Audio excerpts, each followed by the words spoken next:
পটুয়াখালীর রাঙাবালির চরগঙ্গা সরকারি প্রাথমিক বিদ্যালয় শীত, রোদ আর ধুলাবালুর মাঝেই চলছে কোমলমতি শিশুদের পাঠদান। ভবনটি ঝুঁকিপূর্ণ হয়ে পড়ায় খোলা আকাশের নিচে বার্ষিক পরীক্ষা নেওয়া হয় শিক্ষার্থীদের। সংশ্লিষ্ট কর্তৃপক্ষ বলছে, নির্মাণাধীন নতুন ভবনটির কাজ অতি দ্রুত সময়ের মধ্যে শেষ হলে শ্রেণীকক্ষে ফিরে যেতে পারবেন শিক্ষার্থীরা। পটুয়াখালী রাঙাবালি থেকে আইয়ুব খানের তথ্যচিত্রে জানাচ্ছেন আবরার মাহি। টানা তৃতীয়বার অর্জন করেছে দেশের সেরা সুপার ব্র্যান্ড স্বীকৃতি বসুন্ধরা টিস্যু। এই চিত্র পটুয়াখালীর রাঙাবালির বড় বাইশদিয়া ইউনিয়নের 54 নম্বর চরগঙ্গা সরকারি প্রাথমিক বিদ্যালয়ের। ঝুঁকি এড়াতে খোলা আকাশের নিচেই নেওয়া হয় বার্ষিক পরীক্ষা। শুধু পরীক্ষা নয়, নতুন বছরের পাঠদানও হবে খোলা আকাশের নিচেই।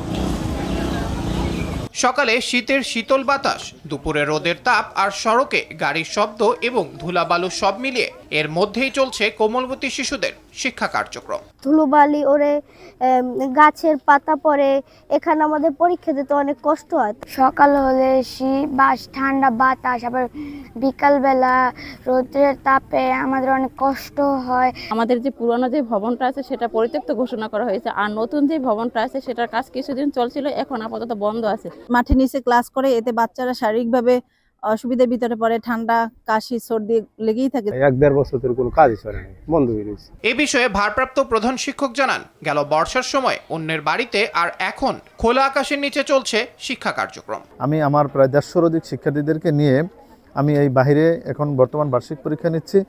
আর এই বার্ষিক পরীক্ষার পরেও আমার এই বাহিরেই ক্লাস নিতে হবে, কারণ আমার কোনো শ্রেণীকক্ষ নেই। শিক্ষা কর্মকর্তা জানান, দ্রুত নতুন ভবনের কাজ শেষ করতে সংশ্লিষ্ট দপ্তরকে জানানো হয়েছে। নতুন ভবনের নির্মাণ কাজ শুরু হলে দ্রুততার সাথে শিক্ষার্থীরা শ্রেণী কার্যক্রমে ফিরে যাবে।